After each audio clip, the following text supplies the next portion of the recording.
Hi. So about 12 years ago, I saw a more recent version of the video that I'm about to play for you now. Mind you, if you have done this before, then it will be easy for you. But if you haven't, well, I'm glad you get to experience this for the first time. So in the video I'm about to play, there are going to be two teams passing balls between each other. There's a black team and a white team. So your job is to count the number of times the white team actually successfully passes a ball. One white team member to the other white team member, right? Yes, so you have to be careful though. Passes from the black team might actually distract you. Let's see the video, right?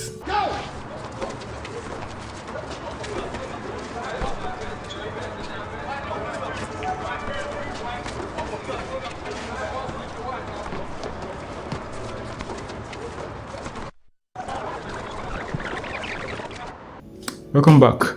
If you counted 13 passes, then congratulations, you are right. But did you see the dancing bear that walked right by them? Like I said, if you have done this before, it will be easy for you. Now the question for you is, how much of what we see are we consciously aware of? And do we sometimes put ourselves in a mind trap of our own making? I think the answer to that is yes. Good evening, and this is Monday Musings. You know, the way we perceive the world is not actually always as it should be. And that's why you can see two different news channels report the exact same incident, but with different nuances. One channel reports that incident in a way that is so remarkably different from the way this other channel reports, because their allegiances are kind of different and they have different political leanings and align with different sides of the political spectrum. If you just happen to listen to one kind of news, you end up seeing that you might actually just be existing in an echo chamber where you are hearing only the kind of news that you want to hear, believing only the same kind of things, set of things that you have always believed in. You might be actually setting yourself up for a biased mindset. Sometimes you might find yourself in the middle of a debate with someone and then you end up going to Google to fact check some of the points. Should I put it more accurately, going online to find facts that support your view, regardless of whether you're actually right or wrong. And you end up seeing that you're not actually looking for proof or looking for the truth. You are more likely looking for facts or opinions that would solidify you in your own line of thinking and points that will support you. Ever happened to you? Like it has happened to me several times. Don't be shy. There are some times that someone will tell you something bad about someone you hate and you believe it instantly without even minding to check or cross-check or fact-check. But someone suddenly tells you something about someone that you like and then you now need more proof. You now need more facts and you now want to say, let us look at both sides of the equation. Let us look at both sides and be sure that we are not misquoting anybody before you make your conclusion.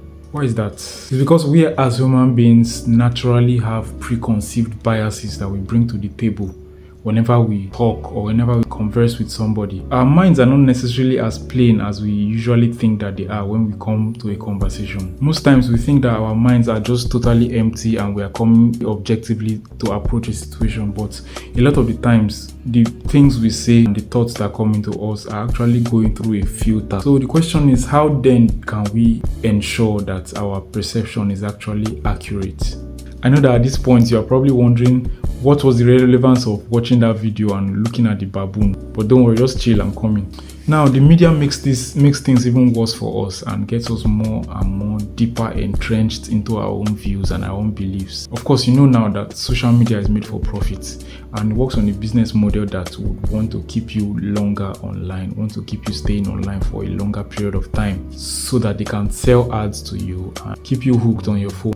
This was of course admitted by a former Facebook executive some years ago. So what do? They develop algorithms that keep you scrolling and keep on showing you stuff on your feed that are in tandem with the kind of things that you'd usually like to watch and usually like to see, the kind of things that you usually engage with. And so they keep on showing you those kind of things again and again so that you would be online for longer and so that they can be able to study you more and probably sell your data to companies that want to sell stuff to you. They are noticing your patterns, noticing your behaviors. And so that's why for some people it seems like when they were thinking about shoes in a week or when they were thinking about a kind of product and then suddenly they are seeing an ad And it's that kind of product they were thinking about. And it's just like, wow, this is so magical. Are you sure they're not listening to us? Yeah, they're listening to you, but maybe not the way that you think. But it's with the kind of things that you engage with, how long, when you scroll, how long you linger on a particular post probably says a thing about you and your interests. So then what happens when the kind of things that you are viewing are political stuff? Right now, we are in a period of, insurgencies and insecurity and whatever it is right now in Nigeria. So let's assume that gun ownership was a topic that was actually trending in Nigeria right now. And let's assume you watching this, you are a young user who feels that it is right to legalize gun ownership in Nigeria. But you are not so strong on that actually. You are here and there, you are wondering, okay, is it? So you go online and then you begin to interact with a lot of posts that show you the advantages of gun usage. You read them, you watch them, you laugh at some of the skits about them, you like the posts, you engage, you share, you save, and then you end up being shown, especially on YouTube, a lot more videos in defense of gun ownership. And you become more entrenched in your view because what you are doing now is just looking for more ways to actually confirm your bias. Whereas some other guy who has a totally different view, an opposing view to you, will be getting a totally different set of recommendations on his own feed. And you know what happens now? Each side of the debate will keep on wondering why the other side is so dense. Like, why can't you just see? Because I'm always seeing these facts. The facts are so glaring, like it's everywhere. Once you just go online, you are going to be seeing these facts everywhere. But the other side is not seeing what you are seeing necessarily. And whenever they see it as propaganda because they are so soaked and so engrossed in what they already believe because that is what they see often. And so each side is trapped in a cycle of half-truths of their own making. An incident where civilians were shot with guns by armed robbers would be a very good case or talking point for somebody who wants to show how dangerous it is for guns to be legalized. They'll be like, if guns were not available, where would those robbers have been able to find guns to kill those people? Maybe they would have just gone with machete or whatever and the people would not have died. Whereas the other side would be like, if guns were actually legalized, these armed robbers would not have been able to kill them because they would have been able to defend themselves. And nobody would want to see eye to eye with the other party. Everybody would be so much entrenched in what they believe already. And each side will keep on arguing according to their own bias. So back to the video we watched earlier. Most of you were focused on one thing, which is counting the passes. And then because of your hyper focus on one thing, it made it possible for you to miss something that was right in front of you because you were never looking for it. And because you were never looking for it, you did not care about it. And it's not that you didn't see it.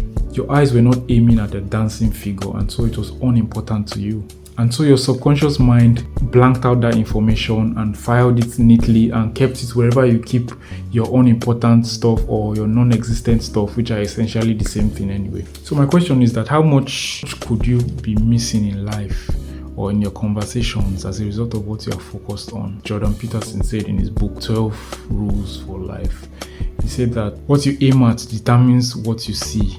Your sight depends on aim and therefore value because you aim at what you value. Think about this. What if there's something that you actually need, like the dancing bear, but you're not getting it because you're focused on what you want, which are the passes, and you're now blind to everything else around you, which might actually contain what you need? What if there could be another side to your beliefs, but you only see stuff that sides with your opinion because you have created a bubble around yourself successfully? You are now existing in an echo chamber where you only keep hearing things that come out of your mouth and they echo back to you, and every other thing that any other person says comes to you through that same filter. In my opinion, half-truths are more dangerous than pure falsehood. And why is this? Because the element of truth in that half-truth is a hook. And that hook gets you by your bias. It holds you by your bias and keeps you captive and holds you down so tight that it's more difficult for you to find the truth. So this is how bad a half-truth can be. Now let's say a policeman apprehends a drunk driver and the driver says, "Oh no, I only took one beer." And that is true, but he doesn't mention that he took shots of vodka and bottles of wine. I'll say this now, and I think this is an important fact that you should run with in life. Something that is true, a fact that is true, when it is stripped of all its nuances and all its context, can become a very, very dangerous weapon. It can happen to anything, including the scriptures. So what you are hearing now what you are listening to now, what you believe now, how true is it, and how pure and uncontaminated is it? Did it come from you, or was it handed down to you from generations past? And if it was handed down from generations, how contaminated or how pure is it when it has passed through the filter of several people's biases? All the stories and doctrines that have been handed down to you by tradition through generations. How about the person you're in a relationship with? You see, the thing is that humans are incredibly complex and complicated, and we are comprised of several parts that all exist within us at the same time, and all of them are genuinely us. I mean, like, why is it possible for you to think of a thought that surprises you? Like, you are the one that thought of a thought and you are now surprised. Because one part, I don't want to dwell on this now. I think we'll look at it in another episode. Which part of your partner grabbed your attention? And what part of that was the hook that held on to you? Are you so enthralled by that you are blind to everything else? You are totally oblivious to everything else that could actually be a salvation from a potentially toxic relationship? Are you disproportionately focused on the part of her that she intentionally and consciously, she or he, are you focused on the part of her that she intentionally and consciously puts forward to you, and then you are blind to everything else that could actually be in front of you and you're not seeing? I'm going to stop here, and because if I don't stop here, I'm going to keep talking. So just do the right thing. Ciao.